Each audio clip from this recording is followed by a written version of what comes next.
네, 반갑습니다. 조코피TV 조현일입니다. 자, 내일 NBA 파이널 4차전이 열리게 됩니다. 3차전 끝나고 굉장히 많은 이야기들이 쏟아져 나왔습니다. 뭐 어제 선수들의 인터뷰를 제가 또 정리해서 컨텐츠로 제작하기도 했었는데, 뭐 아무래도 2대0에서 3대0이 됐고, 그리고 경기 장소를 댈러스로 옮기다 보니까 또 더 많은 이야기들이 나오기도 했어요. 그래서 파이널 4차전을 앞두고 나온 이런 이슈들을 다시 한번 정리하는 시간을 갖도록 하겠습니다.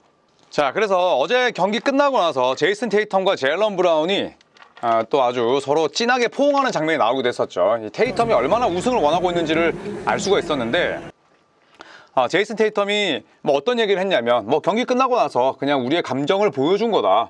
그리고 우리 둘 다 너무나 재밌었고, 그리고 또 경기가 끝나고 나서 뭐 피로도도 있었다, 이런 얘기를 하면서 우리는 한 게임 더 라기보다는 얼마나 오래 걸리든 이라고 생각할 필요가 있다. 아무도 편하게 생각하지 않고 아무도 만족하지 않는다, 이런 인터뷰를 했습니다. 자, 그리고 또 제일런 브라운과 어떤 얘기를 했냐, 이런 질문에 우리가 동시에 이야기했다. 나는 네가 자랑스럽다. 제일런 브라운도 나 역시도 테이텀 네가 자랑스럽다, 이런 이야기를 했다고 해요. 그러면서 우리는 계속 싸워야 되고 절대 방심해서는 안 된다, 그런 이야기를 했었다라고 이야기를 합니다. 이 테이텀 같은 경우에는 제가 늘 말씀드렸지만 굉장히 인터뷰나 생각이 노잼이에요.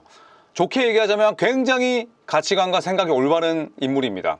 말실수를 한 적이 없어요. 제일런 브라운 마찬가지입니다. 제일런 브라운은 머리가 굉장히 좋은 선수죠.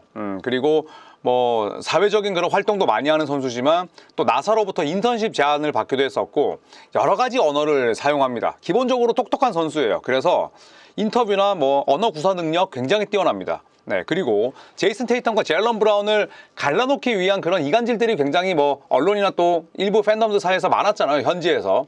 그러면 그때마다 제이슨 테이텀과 제일런 브라운 이야기를 했어요. 아니, 우리가 괜찮다는데 왜 그렇게 이야기를 하는지 모르겠다. 그리고 우리 둘로는 우승 못한다는 사실을 반드시 그 생각이 잘못됐다는 걸 우리가 보여주고 싶다, 이런 얘기를 했었고, 제이슨 테이텀의 아들이 듀스잖아요.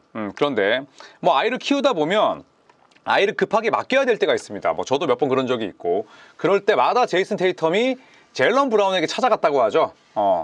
제일런, 듀스 좀 봐줘. 듀스도 제일 좋아하는 삼촌이 제일런 브라운이라고 하고, 심지어 그랜트 윌리엄스가 있었을 때는 그랜트 윌리엄스랑 하이파이브도 안 했다고 하죠. 그거는 이제 듀스가 잘못된 게 아니라 그만큼 그 나이 때, 그 어릴 때에는 본인이 좋아하는 그런 삼촌, 숙모, 이모, 누나에 대한 감정이 굉장히 솔직한데 그만큼 제일런 브라운을 좋아한다고 합니다. 서로가 가족끼리도 교류를 하고, 또 제일런 브라운은 물론 현재 가정이 없긴 합니다만 테이텀의 아들까지 봐준다는 것 자체가 이 둘이 얼마나 긴밀한 감정의 교류가 있었는지를 알 수가 있죠.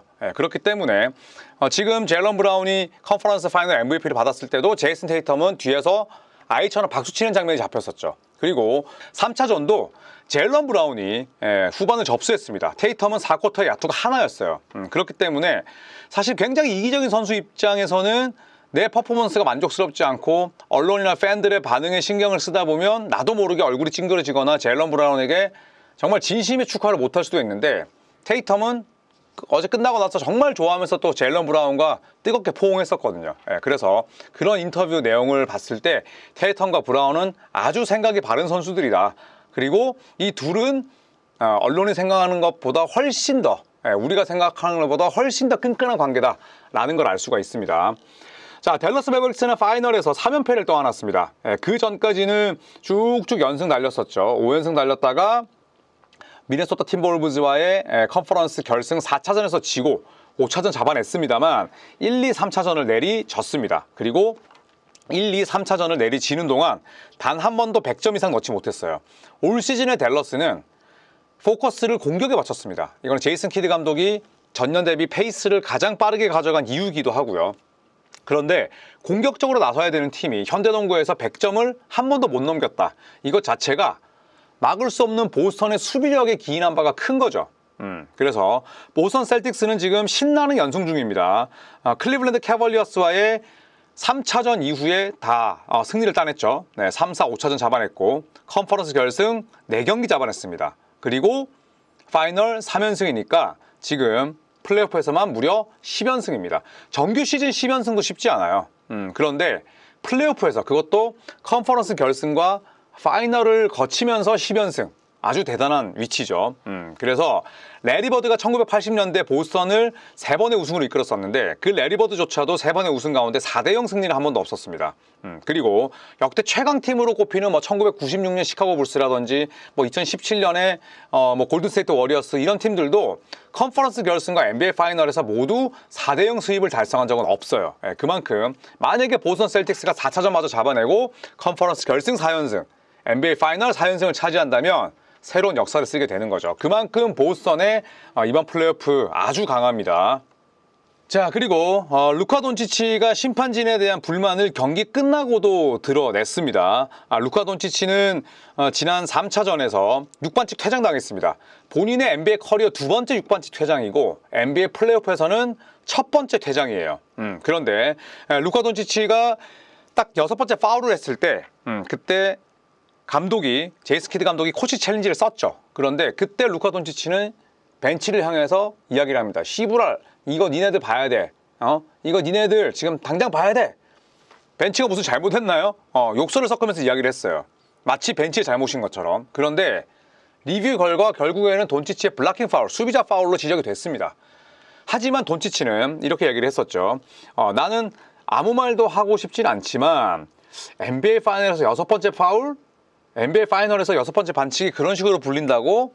나는 이런 식으로 손 들고 있었는데 진짜 이거보단 더 나아져야지 이런 얘기를 했습니다. 심판 판정에 대한 불만을 드러낸 거죠. 그런데 리플레이 센터에서 충분히 돌려보고 내린 결론이에요. 그렇기 때문에 이런 부분들은 루카 돈치치가 빨리 수용을 하고 4차전 준비하는 편이 더 낫지 않을까 생각을 합니다. 자, 그래서 이 장면을 한번 볼게요. 자, 보시면 여기서 파울이 나왔는데 이렇게 지금 이걸 자신들 벤치에 얘기를 했거든요. 제가 중계 중에도 말씀드렸지만 저런 식의 강압적인 대화가 필요한가요? 아니죠. 그냥 이거 돌려보자라고 얘기를 하면 되는 건데 엄청나게 욕설을 섞으면서 이야기를 합니다. 이 부분에 대해서 브라이언 윈도스트도 지적을 했었죠.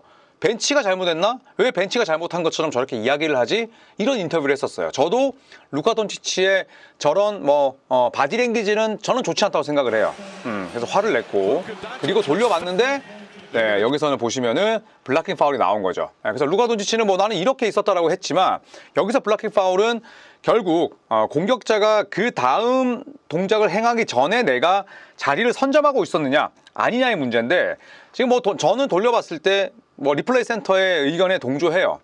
루카 돈치치의 블락킹 파울이 저는 맞다고 생각을 합니다.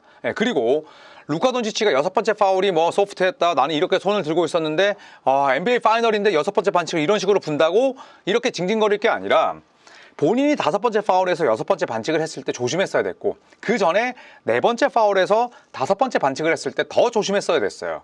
여지를 주면 안 됩니다. NBA 파이널에서는 여지를 주잖아요. 바로 그냥 급소 물리는 거예요. 맹수들이 정말 사냥할 때 급소부터 물잖아요. 목 물고 생식기 물고 여지를 주면 안 됩니다. 여지를 주는 순간 제일런 브라운 같은 선수들은 바로 킬러로 변신하는 거죠. 이거는 남 탓할 수 있는 게 아니에요. 본인의 잘못인 겁니다. 그리고 챌린지까지 썼죠. 자, 그래서 루카 돈치치가 결국에는 콜이 바뀌지 않자 이제 이렇게 웃어버리고 그 다음에 플레이오프 커리어에서 처음으로 6반칙 퇴장을 당하면서 팀 패배를 바라봤어야 했습니다. 자, 현지에서 시선도 뭐 크게 저희랑 다르지 않을 거예요. 스킵 벨리스는 이렇게 얘기를 했습니다. 매번 샷 놓치고 나서 심판들한테 항의한다 라고 스킵 벨리스는 얘기를 했고요.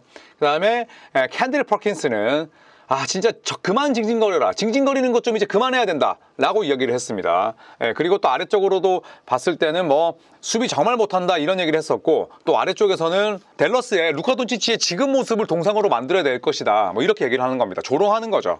그래서 물론 돈치치가 콜을 못 받는 부분도 분명히 있어요. 그리고 심판 판정이 병맛일 때도 많습니다. 특히 돈치치를 향해서. 하지만 지금 그런다고 해서 돈치치가 팀을 승리로 이끄는 데 있어서 하등 도움이 되냐? 안 됩니다. 그렇기 때문에 돈치치를 향한 시선들이 그만 징징거려라, 그럴 시간에 수비해라 라고 이야기를 하는 거겠죠.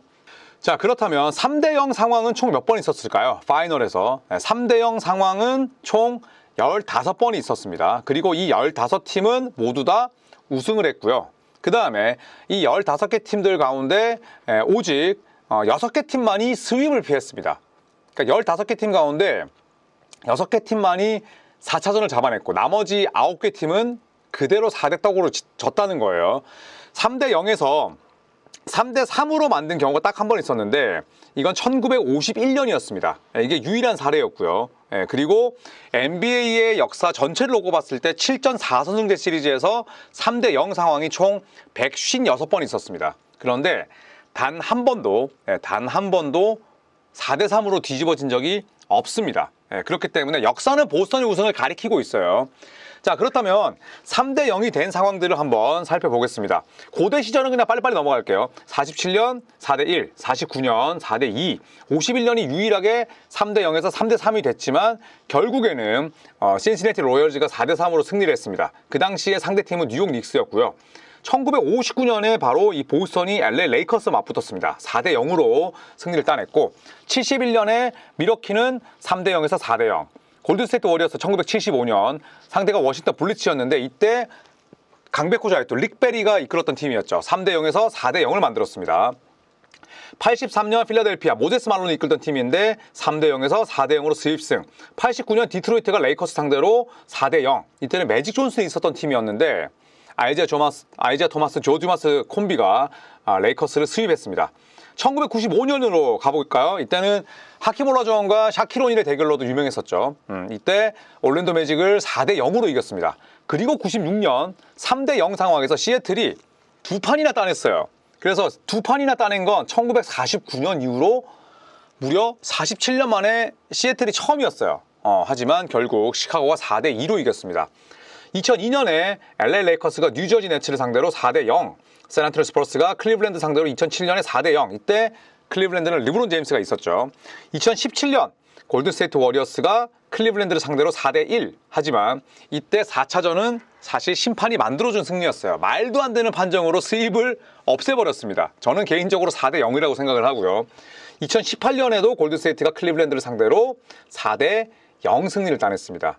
자, 그리고 6년 만에 현재 3대0 상황을 맞이했는데 말씀드렸듯이 15번 중에 9번이 스윕이었어요. 그리고 한 번이라도 이긴 팀은 총 2번밖에 없었습니다. 네, 그리고 2번을 이긴 팀도 2번밖에 없었어요. 네, 그만큼 확률이 희박하지만 댈러스가 과연 역사를 바꿀 수 있는 첫 번째 팀이 될 수 있을지 뭐 아무도 모를 일입니다. 네, 그래서 4차전이 더욱더 기대가 됩니다.